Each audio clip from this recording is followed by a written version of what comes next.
Gestionando las clases de instrumentación y control de proceso y dentro de la unidad de alimentaciones eléctricas y neumáticas vamos a ver alimentaciones eléctricas.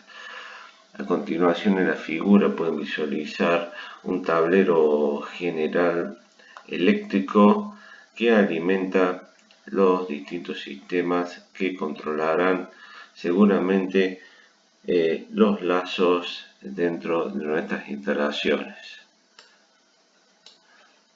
Vemos en la siguiente figura un cuadro de alimentación eléctrica muy sencillo, es un esquema nada más para hacer referencia a la alimentación eléctrica que reciben nuestros sistemas de control.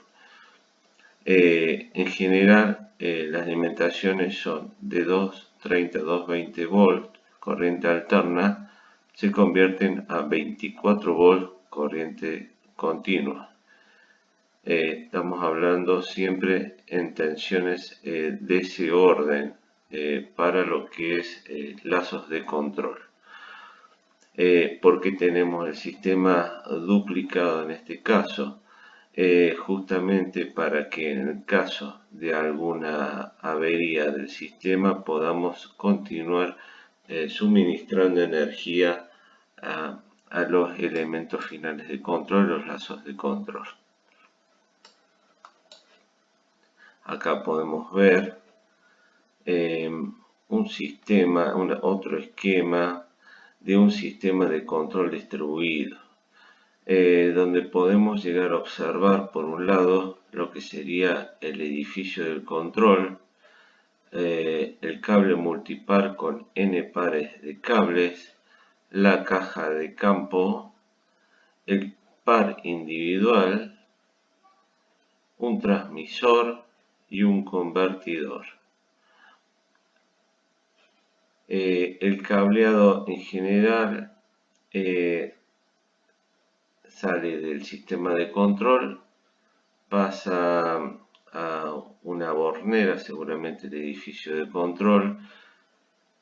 El cable multipar transporta, digamos, lleva las señales a las cajas de campo, y las cajas de campo distribuyen las señales en cada unidad, cada instrumento. Pueden ver las pantallas global y las pantallas individuales de los cables, justamente para evitar que reciban alguna inducción desde el exterior y afecte a la señal. Vamos a introducirnos a continuación en el concepto de lazo de control. El lazo de control consta de todos los elementos necesarios para actuar sobre los elementos finales de control. Existen diferentes tipos de elementos finales de control, siendo los más usuales las válvulas, motores, ventiladores, etc. Los elementos finales de control permiten mantener la variable controlada en el objeto. ¿Qué tipo de elementos de lazo de control tenemos? Por un lado tenemos los dispositivos de medición, que el dispositivo de medición es un instrumento que mide la cantidad física. Esa cantidad física puede ser temperatura, nivel, velocidad, presión, etc. Por otro lado tenemos el controlador. El control es el elemento en el ciclo de control de procesos que evalúa cualquier error de la variable medida e indica una acción correctiva a cambiar.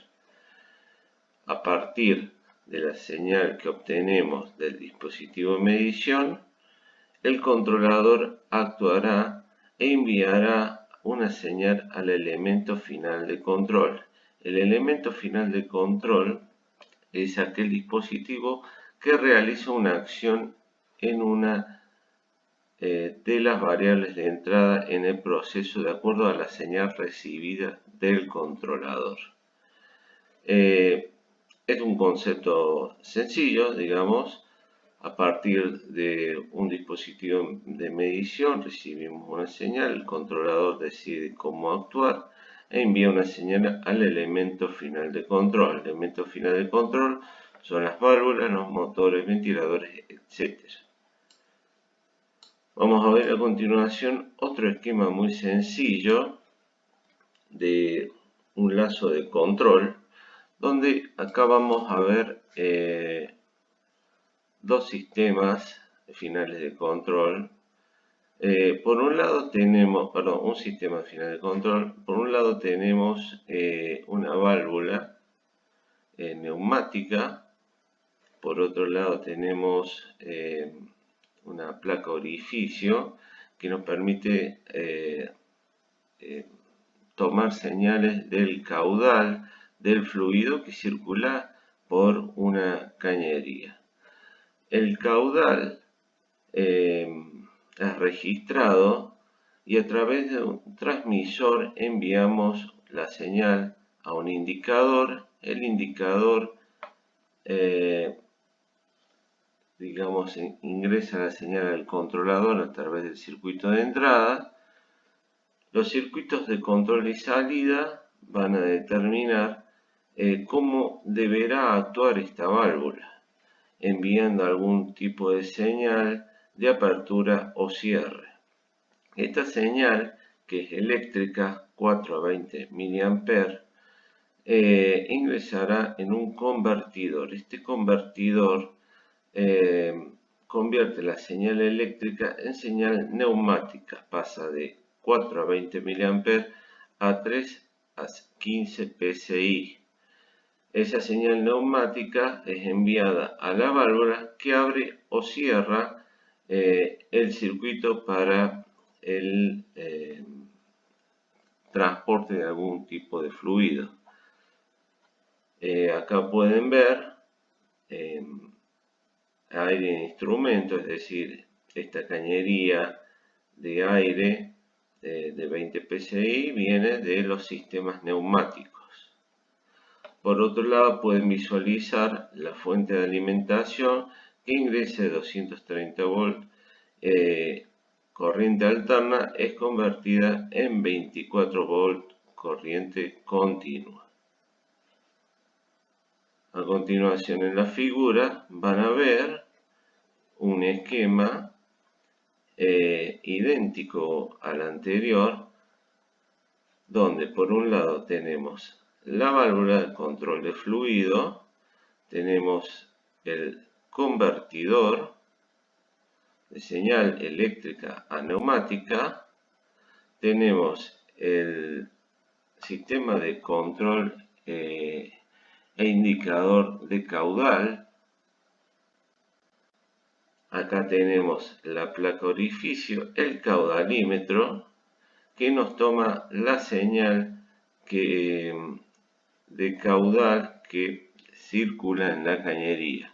El sistema de control enviará una señal al convertidor que actuará dejando ingresar el aire comprimido, abriendo y cerrando la válvula.